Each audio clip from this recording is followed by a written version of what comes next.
നമസ്കാരം, ഞാൻ സുരേഷ് പാലയിൽ. നിങ്ങൾക്കെല്ലാവർക്കും അമ്മച്ചിയുടെ അടുക്കളയിലേക്ക് ഒരിക്കൽ കൂടി സുസ്വാഗതം. നമ്മൾ മലയാളികൾ പൊതുവെ മാറ്റങ്ങൾ ഇഷ്ടപ്പെടുന്നവരും മാറ്റങ്ങളെ ഉൾക്കൊള്ളുന്നവരുമാണ്. അതുകൊണ്ട് തന്നെ ഞാൻ ഇന്നത്തെ കുക്കറി ഷോ നിങ്ങൾ എന്നെ സ്ഥിരം കാണാറുള്ള അടുക്കളയിൽ നിന്നും മാറ്റി പുറമേക്ക് കൊണ്ടുവന്നിരിക്കുകയാണ്.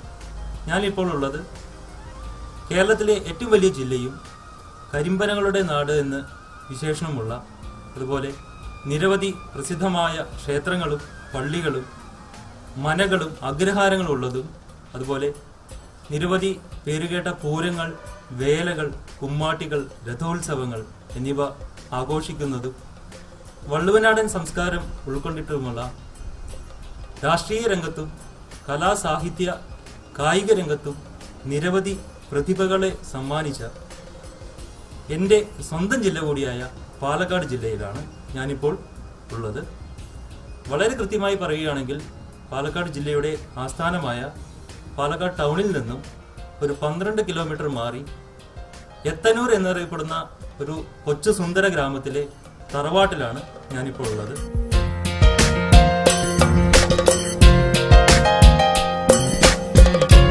ഷോയ്ക്ക് വേറൊരു പ്രത്യേകത കൂടിയുണ്ട്.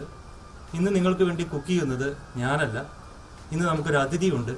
ആ അതിഥിയുടെ തറവാട്ടിൽ വെച്ചിട്ടാണ് ഇന്നത്തെ ഷോ നടക്കുന്നത്. അപ്പോൾ ഇന്നത്തെ നമ്മുടെ അതിഥി ആരാണെന്ന് നമുക്ക് നോക്കാം. നമസ്കാരം മിനി. നമസ്കാരം. മിനിയെ നമ്മുടെ അമ്മച്ചിയുടെ അടുക്കളയിലേക്ക് സ്വാഗതം ചെയ്യേണ്ട ആവശ്യമില്ല, കാരണം നമ്മൾ രണ്ടുപേരും അതിൻ്റെ ഒരു ഭാഗമാണ്. എങ്കിൽ കൂടി ഈ ഷോയിലേക്ക് മിനിയെ ഒരിക്കൽ കൂടി സ്വാഗതം ചെയ്യുകയാണ്. അപ്പോൾ എന്താണ് മിനി ഇന്ന് നമ്മൾ ചെയ്യാൻ പോകുന്ന ഡിഷ്? വീണ്ടും ഒരു ഇന്നോവേഷൻ ആണ്. തീർച്ചയായിട്ടും. സോ ഇന്നത്തെ ഡിഷ് ഒരു വെജ് ഫ്രൂട്ട് കോക്ടെയിൽ വിത്ത് ജാമുൻസ് ഒക്കെ കൂടി ചേർന്ന ഒരു പ്രഥമനാണ്. ഓ ഗ്രേറ്റ്. അപ്പോൾ നമ്മൾ കോക്ടെയിൽ ജാമുൻ പ്രഥമന്റെ കുക്കിംഗ് പ്രോസസ്സിലേക്ക് കടക്കുകയാണ്. ആദ്യമായി ഇതിന് എന്തൊക്കെയാണ് ഇൻഗ്രീഡിയൻസ് വേണ്ടത് എന്ന് നമുക്ക് നോക്കാം. പ്ലീസ് മിനി, എന്തൊക്കെയാണ് നമുക്ക് ഇതിന് ആവശ്യമായ കാര്യങ്ങൾ? അപ്പോൾ ഇതിന് 1 ലിറ്റർ പാലിനാണ് ഞാൻ ചെയ്യുന്നത്. അപ്പോൾ അതിന് 1.5 കപ്പ് പഞ്ചസാര, നോർമൽ ഗ്രാനുലേറ്റഡ് ഷുഗർ പൊടിച്ചിരിക്കുകയാണ് ഞാൻ. അപ്പോൾ ഈ പൊടിക്കുന്നതിന്റെ കാരണം ഞാൻ എപ്പോഴും പറയാറുണ്ട്, ഏതൊരു പായസത്തിനും നമ്മൾ പൊടിച്ച് ചേർക്കുകയാണെങ്കിൽ, പഞ്ചസാര ചേർക്കുകയാണെങ്കിൽ പായസം ഒരിക്കലും നേർത്ത് വെള്ളം പോലെ ആവില്ല. ആ കംപ്ലീറ്റ് കൺസിസ്റ്റൻസി നമുക്ക് കിട്ടും. അതിനാണ് നമ്മൾ പൊടിച്ച് പഞ്ചസാര ചേർക്കുന്നത്. പൊടിച്ച പഞ്ചസാര അല്ലാതെ കിട്ടുന്നുണ്ട്, പൗഡർഡ് ഷുഗർ കിട്ടുന്നുണ്ട്, പക്ഷെ അത് കൺഫെക്ഷണറി ഷുഗേഴ്സ് ആണ്. അത് യൂസ് ചെയ്യരുത്. നമ്മുടെ ഗ്രാനുലേറ്റഡ് ഷുഗർ പൊടിച്ചു കഴിഞ്ഞാൽ കുറച്ചും കൂടി തിക്നെസ് ആൻഡ് കൺസിസ്റ്റൻസി കിട്ടും. അങ്ങനെ ഒരു 1.5 കപ്പ് പഞ്ചസാര. പ്രേക്ഷകർ ശ്രദ്ധിക്കേണ്ട ഒരു കാര്യമുണ്ട്, നല്ലൊരു ടിപ്പ് ഇവിടെ പറഞ്ഞിട്ടുണ്ട്. എപ്പോഴും നമ്മൾ പായസം ഉണ്ടാക്കുമ്പോൾ പൊടിച്ച പഞ്ചസാര ഉപയോഗിക്കുകയാണെങ്കിൽ പായസം ഒന്നുകൂടെ നന്നാവാനുള്ള ചാൻസ് ഉണ്ടെന്നാണ് പറയുന്നത്. Okay, so 1.5 cup. ഇത് 1 ലിറ്റർ പശുപ്പാണ്. ഓക്കെ, ഇതാണ് ഞാൻ പറഞ്ഞ കോക്ടെയിൽ. ഇതിൽ വെജിറ്റബിൾസ് ഉണ്ട്, ഫ്രൂട്ട്സ് ഉണ്ട്, എല്ലാം കൂടി കമ്പൈൻഡ് ആയിട്ട് ഷുഗറിൽ ഇട്ടിരിക്കുന്ന ഒരു സംഭവമാണ് ഈ കോക്ടെയിൽ. ഇത് നമ്മുടെ ചെറി മാരിയുള്ള ഒരു സാധനമാണ്, ടൂട്ടി ഫ്രൂട്ടി ആ കൈൻഡ് ഓഫ്. അപ്പൊ ഇതാണ് ഞാൻ പറഞ്ഞ കോക്ടെയിൽ. അതായത് ഇതില് ക്യാരറ്റ് ഉണ്ട്, കുമ്പളങ്ങ ഉണ്ട്, പൈനാപ്പിൾ ഉണ്ട്, എല്ലാ മിക്സ്ഡ് വെജിറ്റബിൾ ആൻഡ് ഫ്രൂട്ട്സ് ആണ്. അപ്പൊ ഇത് റെഡിലി അവൈലബിൾ ആണ് നമുക്ക്. പക്ഷെ ഇൻ കേസ് നമുക്ക് ഇത് കിട്ടിയില്ലെങ്കിൽ ക്യാരറ്റ്, ബീൻ, ലൈക്ക് എന്ത് പച്ചക്കറി ആണെങ്കിലും എന്ത് ഫ്രൂട്ട്സ് ആണെങ്കിലും അതിന്റെ റൈപ്പൺ സ്റ്റേജ് അല്ലാണ്ട് റോ സ്റ്റേജ് 1 കപ്പ് അതാണെങ്കിൽ ചോപ്പ് ചെയ്യാം. 1 കപ്പ് അതാണെങ്കിൽ 1.5 കപ്പ് ഷുഗർ എടുക്കുക, അതിനെ മെൽറ്റ് ചെയ്യുക, 1 സ്ട്രിംഗ് സ്റ്റേജ് കൺസിസ്റ്റൻസിയിൽ കൊണ്ടുവരിക. എന്നിട്ട് ഈ ഫ്രൂട്ട്സ് ആൻഡ് വെജിറ്റബിൾസ് അതിലേക്ക് ആഡ് ചെയ്തിട്ട് മിക്സ് ചെയ്തിട്ട് ഫ്രിഡ്ജിൽ വെക്കുക. ഒരു 4 ഡേയ്സ് കഴിയുമ്പോൾ ഇത് കംപ്ലീറ്റ് ആയിട്ട് സോക്കാവും. സോക്കായിട്ടാണ് നമ്മളിതിൽ ആഡ് ചെയ്യുന്നത്. എന്തിനാന്ന് വെച്ചാൽ ആ ഷുഗർ കോട്ടിങ് ഇതിൽ ഇല്ലെങ്കിൽ ഈ പാലിൽ ഇട്ട് കഴിഞ്ഞാൽ ഉടൻ പാല് പിരിയും. ഓക്കെ, സോ ഇത് അവൈലബിൾ ആണ്, ടിന്നിലും കിട്ടും. അല്ലെങ്കിൽ നമ്മൾ ഇങ്ങനെ പ്രോസസ് ചെയ്യും. ഇൻഗ്രീഡിയന്റ് ബിക്കോസ് ഇതിൽ വെജിറ്റബിൾസും ഉണ്ട്, ഫ്രൂട്ട്സും കമ്പൈൻഡ് ആണ്, ഇതെല്ലാം ഉണ്ട്. ഇനി നെക്സ്റ്റ് വേണ്ടത് കളർഡ് ചെറീസ് ആണ്. ഇതും അവൈലബിൾ ആണ്. 2-3 teaspoons of cashew nut, the same 2-3 teaspoons of raisins. Golden raisins are not. Don't use black raisins because our പാലിന്റെ ഒരു കളർ ചേഞ്ച് ആവും. Next is 2-3 tablespoons of custard powder, vanilla custard powder. ഞാൻ ഇതിന്റെ ഈ പായസത്തിന് വാനിലയുടെ ഒരു ടച്ച് കൂടി കൊടുക്കുന്നുണ്ട്. Okay, and 1 cup of condensed milk, sweetened condensed milk. And ഇതാണ് ഒരു ഹൈലൈറ്റ്. ഇത് നമ്മുടെ നോർമൽ ഗുലാബ് ജാമുൻ ആണ്, അതിന്റെ മിക്സ് ആണ്. അതിനെ നമ്മൾ യൂഷ്വലി പാലിലാണ് കുഴക്കുക, ഞാനിത് വെള്ളത്തിലാണ് കുഴച്ചിരിക്കുന്നത്. ഇത്രയും ടൈനി ബോൾസ് ആയിട്ട് നമ്മൾ ഇതിനെ ആക്കി ഉരുട്ടി വെക്കുക. ഇതിനെ ഞാൻ ഫ്രൈ ചെയ്യും, എന്നിട്ട് ഈ പായസത്തിൽ ആഡ് ചെയ്യും. സാധാരണ മിക്സ് തന്നെയാണ്. സാധാരണ മിക്സ് നമുക്ക് ബ്രാൻഡ് ഏത് ബ്രാൻഡ് വേണമെങ്കിലും യൂസ് ചെയ്യാം. പക്ഷെ don't use any flavoured brands because ആ ഒരു ഡിഫറെന്റ് ഫ്ലേവേഴ്സ് വരുമ്പോൾ പ്ലെയിൻ ആയിട്ട് വളരെ ചെറുതായിട്ട് ഉരുട്ടി വെക്കാം വെള്ളത്തിൽ. ഓക്കെ, ആൻഡ് ഇതൊരു 4 to 5 ടീസ്പൂൺസ് ഓഫ് ഗീ. ഈ ടോട്ടൽ ഗീ ഞാൻ ഇത്ര യൂസ് ചെയ്യുന്നത്, അത് ഒരുപാടൊന്നും ഇല്ല, 4 ടേബിൾ സ്പൂൺ യൂസ് ചെയ്യുന്നത്. So these are the nothing. ഈ വാനില കസ്റ്റർഡ് തന്നെ അത് നമുക്ക് സെർവ് ചെയ്യും, ആ ഒരു പർപ്പസ് നമുക്ക് സെർവ് ചെയ്യും. So that is it. Okay, നിങ്ങൾ ഇതിന് വേണ്ട ഇൻഗ്രീഡിയൻസ് എന്തൊക്കെയാണെന്ന് കണ്ടു കാണും. അപ്പൊ ഇനി നമുക്ക് കുക്കിങ്ങിലേക്ക് കടക്കാം.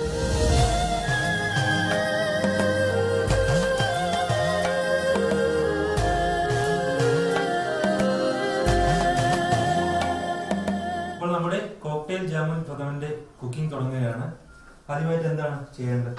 ഞാൻ ഒരു പാൻ വെച്ചിട്ടുണ്ട്. നമുക്ക് ആദ്യം ഗുലാബ് ജാമുൻ വറുത്ത് കോരാം, so that it remains crispy. Okay, so എണ്ണ എത്ര എണ്ണ? ഇല്ല, ജസ്റ്റ് നോർമൽ, അതൊന്ന് കുക്ക് ചെയ്യാൻ പാകത്തിന് മാത്രം. വെളിച്ചെണ്ണ ടേസ്റ്റ് മാറും. എണ്ണ ഒന്ന് ചൂടാവും, നല്ലോണം ക്രിസ്പി. പിന്നെ ഞാൻ എപ്പോഴും പറയുന്ന പോലെ എണ്ണ ചൂടാവുമ്പോൾ ഇടുന്ന സാധനങ്ങൾ നമ്മൾ എപ്പോഴും ടെമ്പറേച്ചർ മെയിൻറ്റെയിൻ ചെയ്യാൻ നോക്കുക. ഇല്ലെങ്കിൽ സോക്കിയും സോഗിയാവും, എണ്ണ വലിക്കുക, കുടിക്കും എന്നൊക്കെ പറയുന്നതിന്റെ മെയിൻ റീസൺ നമ്മൾ ഒരു ട്രിപ്പ് ഇട്ട് കഴിഞ്ഞാൽ ഈ എണ്ണയുടെ ടെമ്പറേച്ചർ ഡൗൺ ആവും. അപ്പൊ try to maintain the same temperature. ശ്രദ്ധിക്കുക, എണ്ണ എപ്പോഴും ചൂടായി നമ്മൾ ഒരു ലോട്ട് നമ്മൾ വറുത്തെടുക്കുമ്പോൾ അതിന്റെ ടെമ്പറേച്ചർ കുറയാൻ ചാൻസ് ഉണ്ട്. അതുകൊണ്ട് എപ്പോഴും നമ്മൾ ടെമ്പറേച്ചർ മെയിൻറ്റെയിൻ ചെയ്യാൻ പ്രത്യേകം ശ്രദ്ധിക്കുക. അപ്പോൾ നമ്മുടെ എണ്ണ ഇവിടെ നല്ലപോലെ ചൂടായി കഴിഞ്ഞു. ഇനി നമുക്ക് ഗുലാബ് ജാം മിക്സ് ഇടാം.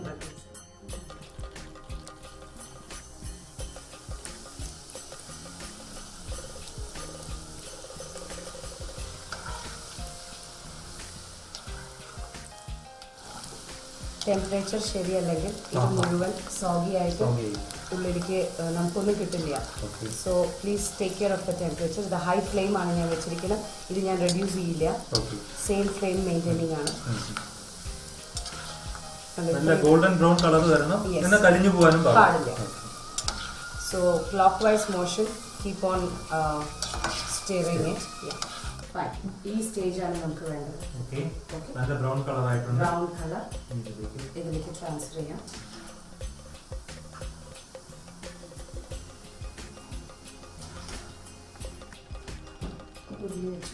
ഓക്കെ, ഞാൻ ഒരു 2 ടേബിൾ സ്പൂൺസ് ഓഫ് യൂസ് ചെയ്യുന്നു.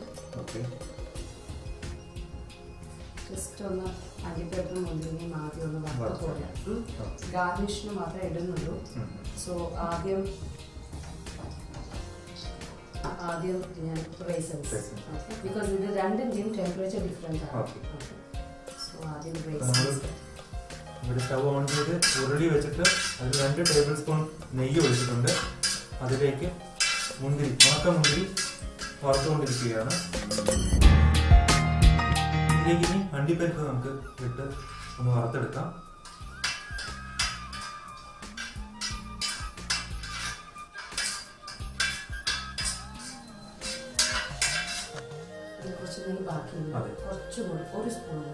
നമ്മൾ ആദ്യം 2 ടേബിൾ സ്പൂൺ നെയ്യാണ് ഉപയോഗിച്ചത്. അണ്ടിപ്പരിപ്പ് മുന്തിരി വറുത്തെടുക്കുന്നത്. ഇനി ഒരു ടേബിൾ സ്പൂൺ നെയ്യ് കൂടെ ഇതിലേക്ക് ആഡ് ചെയ്യാം. എന്നിട്ട് കോക്ടെയിൽ നമ്മുടെ കോക്ടെയിൽ ഫ്രൂട്ട് ഇതിലേക്ക് ആഡ് ചെയ്യാൻ പോവാണ്.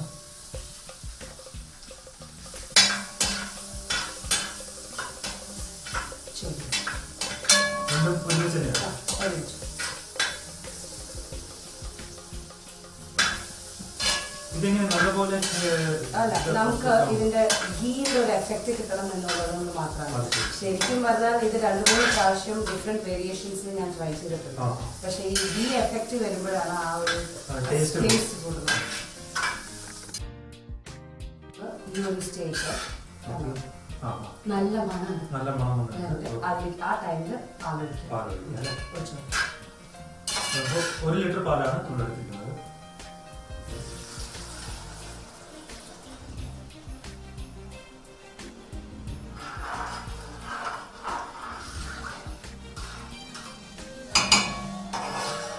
നല്ലപോലെ തിളച്ച് വരണം, കുറുകണം.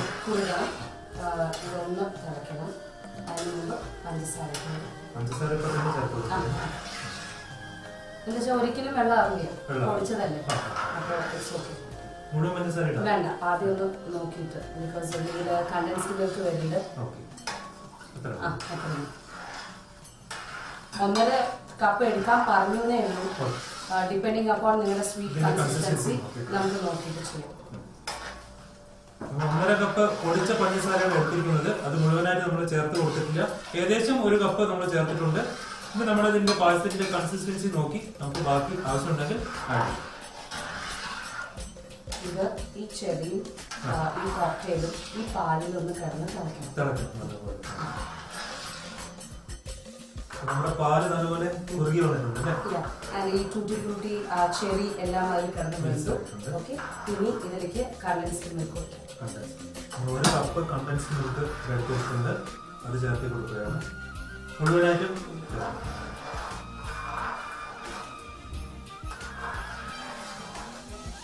ഓക്കെ, 1.5 കപ്പ് സ്റ്റാൻഡേർഡ് റൂളാണ്, പക്ഷെ വേണ്ടതിനനുസരിച്ചിട്ട്. ഇതിലിപ്പോൾ പാല് വരുന്നുണ്ട്, പഞ്ചസാര ഉണ്ട്, കണ്ടൻസ്ഡ് മിൽക്കും.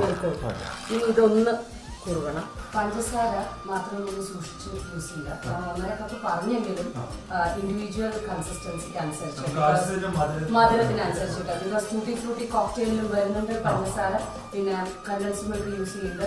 അപ്പോൾ പഞ്ചസാരയുടെ അളവ് കൂടാതെ ശ്രദ്ധിക്കുക. പ്രത്യേകം ശ്രദ്ധിക്കുക, നമ്മളിതിൽ പാലുണ്ട്, പഞ്ചസാരയുണ്ട്, കണ്ടൻസ്ഡ് മിൽക്ക് ഉപയോഗിക്കുന്നുണ്ട്. ടൂട്ടി ഫ്രൂട്ടി ഉപയോഗിക്കുന്നത് അതിലും കുറച്ച് ഷുഗർ കണ്ടന്റ് ഉണ്ട്. അതുകൊണ്ട് പഞ്ചസാരയുടെ അളവ് അതിനനുസരിച്ച് നിങ്ങളുടെ ആവശ്യത്തിനനുസരിച്ച് ക്രമീകരിക്കും. ഇതൊന്ന് ഇതില് വെള്ളം ഒഴിച്ചുകൊണ്ട ആവശ്യമുണ്ട്. അത്യാവശ്യത്തിന് വെച്ചിരിക്കണമെന്നേ ഉള്ളൂ.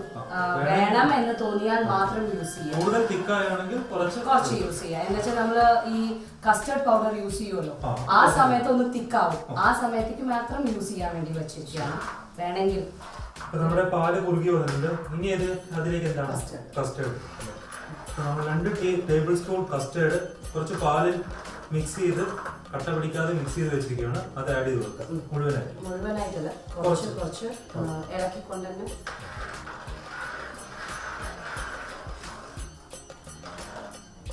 ഇവിടെ നമ്മൾ പായസം കുറുകാൻ തുടങ്ങും.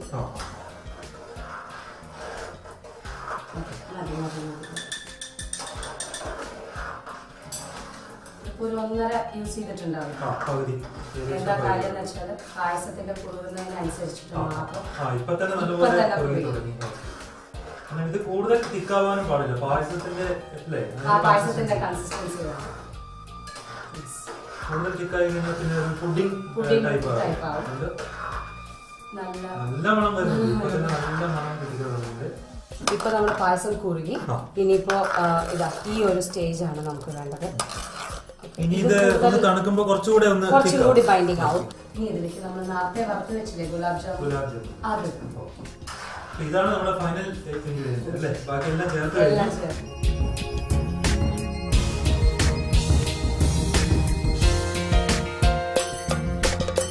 ഇത് ഓഫ് ചെയ്യാം. എന്താ കാര്യം എന്ന് വെച്ചാല് ഇനി ഇതിൽ കിടന്ന് ഗുലാബ് ജാമുൻ വീർക്കും. അതിനാണ് ഞാൻ ഇത്രയും ടൈനി ആയിട്ട് ഇരിക്കണം എന്ന് പറഞ്ഞത്. ഇത് കഴിഞ്ഞ് ഇത് നമ്മൾ സെർവ് ചെയ്യുമ്പോഴേക്കും കുറച്ചും കൂടി ഇതൊന്ന് എക്സ്പാൻഡ്. ഓക്കെ, അപ്പൊ ഞാൻ ഈ ഉരുളി ഓഫ് ചെയ്യാണ്. നമ്മുടെ കൂട്ടുകാർ പ്രത്യേകം ശ്രദ്ധിക്കേണ്ട ഒരു കാര്യമുണ്ട്. നമ്മൾ ഗുലാബ് ജാമുന്റെ ബോൾസ് ആദ്യം ഉരുട്ടി വെച്ചപ്പോൾ വളരെ ചെറുതായിട്ട് വേണം അത് ഉരുളയായിട്ട് വെക്കാൻ. കാരണം അത് പാലിലേക്ക് ചേർന്ന് നിന്നുമ്പോൾ കുറച്ച് വലുതാവാൻ എക്സ്പാൻഡ് ചെയ്യും.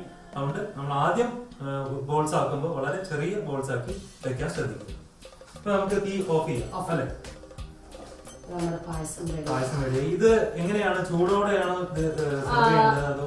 2 രീതിയിലും നന്നായിരിക്കും. Serving cold or hot, both is nice. എന്നുവെച്ചാൽ ആ ഒരു ഫ്ലേവർ ചൂടിലും കിട്ടും, തണുത്താൽ അതിന്റെ ഡിഫറെന്റ് ടേസ്റ്റ് കിട്ടും. ചില പായസങ്ങൾ ചൂടോടെ കഴിച്ചാലാണ് അതിന്റെ ടേസ്റ്റ്. ചിലത് നമ്മൾ കുറച്ചു നേരം തണുത്ത ശേഷം കഴിക്കുമ്പോഴാണ് അതിന്റെ ശരിയായുള്ള രുചി നമുക്ക് കിട്ടാറ്. ഇതിപ്പോ 2 രീതിയിൽ നമുക്ക് കഴിക്കാമെന്നാണ് പറഞ്ഞിരിക്കുന്നത്. അതൊരു പുതിയ ഒരു അനുഭവമായിരിക്കും.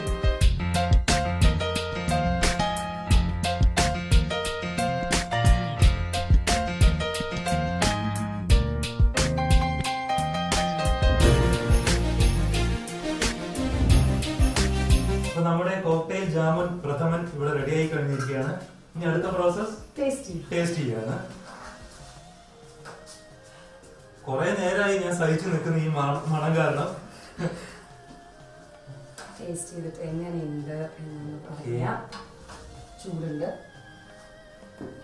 ഈ ബൗൾ തന്നെ വളരെ വ്യത്യാസമായിട്ടുണ്ട്. ഞാനിതൊന്ന് നിങ്ങൾക്ക് എല്ലാവർക്കും വേണ്ടി ടേസ്റ്റ് ചെയ്യാൻ പോവുകയാണ്.